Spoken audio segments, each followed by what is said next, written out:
Greetings, loved ones. Today we're going to talk about the 5 stages of recovery after a breakup. Please help us get these messages out. Subscribe to our channel. Follow us on Facebook, Instagram, and Twitter. Hit the like button and the notification bell, and please share these messages with others. You could save a life. Let's discuss the 5 stages of recovery after a breakup. But first, one thing you need to know is that emotional healing will come, but it's a process.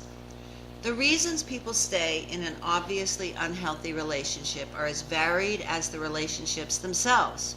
They might stay for financial security, to give children a 2-parent household, because they love their spouse or partner, or for reasons they may not even be able to articulate. For survivors of domestic violence, these reasons can be the same. But the barriers to leaving an abusive partner are numerous and can be complex, so be sure to give yourself or loved ones some slack if a breakup isn't the instant response to abuse.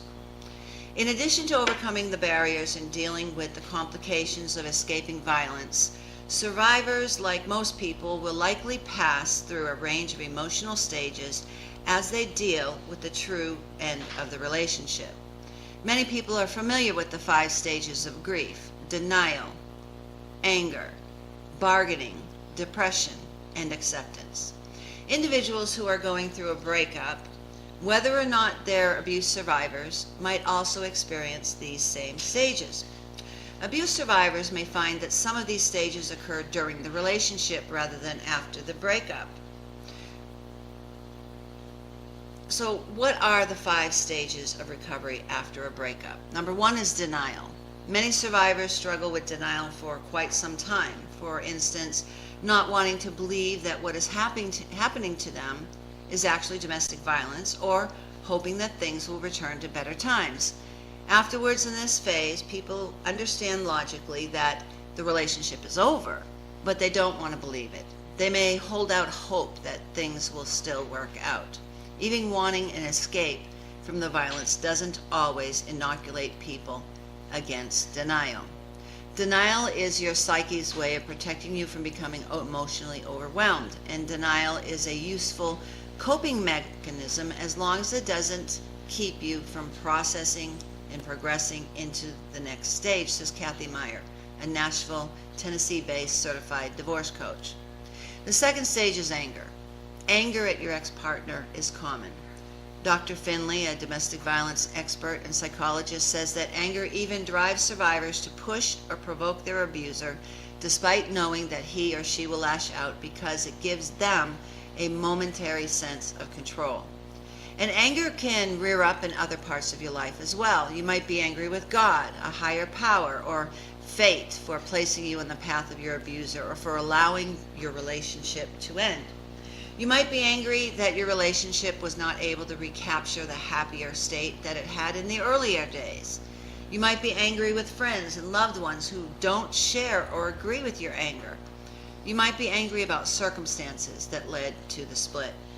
On this stage, Dr. Meyer says, feel free to let out all the pent-up anger you suffered during the denial stage, as long as the venting isn't done through violent acts or in a way that hurts yourself or others. The third stage is bargaining. Bargaining involves looking for ways that the relationship could still be saved. Tactics can involve threats, appeals to a higher power or fate, convincing the abuser to examine their behavior and actions, or changing how they treat their partner to give the relationship a chance to improve and continue. Although such tactics are statistically unlikely to bring any change when violence is involved, Meyer says that bargaining is when you stop and say, oh dear, I can't handle this emotionally. I'll negotiate anything with him or her. I'll turn myself inside out if need be, but I can't go through this. It is an attempt to get your life back. The turmoil of breaking up can be so overwhelming that people may want to return to their earlier life, even if that life included abuse. And the fourth stage is depression. Dr. Finley says that after leaving abusers, I think depression and anger are the 2 most commonly occurring emotions. A lot of different feelings and behaviors can crop up during the depression phase. Hopelessness is a cornerstone of depression, and you may feel as though you may never move on. You might be tired or sad and disconnected from people. You might sleep or eat too little or too much. You might turn to alcohol or drugs. And you will likely believe that these feelings will never end. While friends and family can support you during this stage, it's important to seek help if your symptoms are severe or unrelenting. Connect with a counselor, therapist, or domestic violence advocate. Meyer says, cry it out and talk. Talk to someone who is trained to help you eliminate those toxic emotions. And number 5 is acceptance. In this phase, bit by bit, you can find yourself coming to terms with the end of the relationship. While you may still have sad feelings, you'll start to move forward with your life. Meyer says, you may always have feelings of regret over the loss of your relationship, but it is regret you can live with. You are no longer stuck in the grief, and if there are still feelings of grief, then they are at least no longer holding you back from living your life. Each of these stages pass in its own time, and emotional recovery is different for everyone.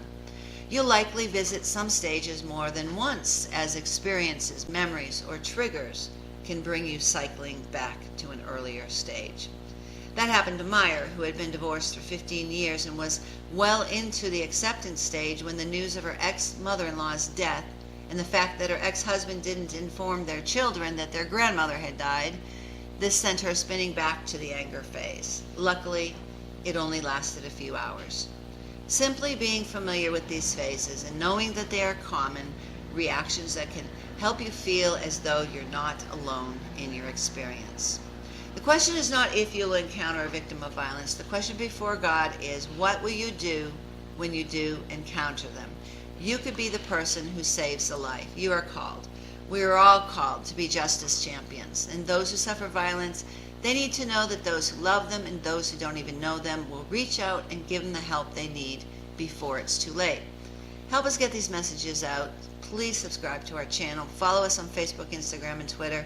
Hit the like button and the notification bell, and please share these messages with others. You could save a life.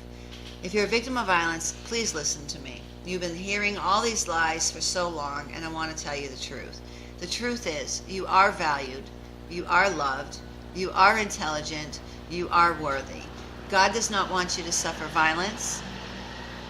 He wants you to live free from violence in peace and tranquility. There is a way out. It's not your fault. And abuse is not love. And most of all, despite all the noise outside, I want you to know that you are not alone. If you're a victim of violence, please reach out to someone today. If you find yourself in a dangerous situation, call 911 for help. And if you know of a child or a senior suffering violence, tell the authorities. In our next episode, we're going to talk about what it is like recovering after trauma. Until then, God bless you.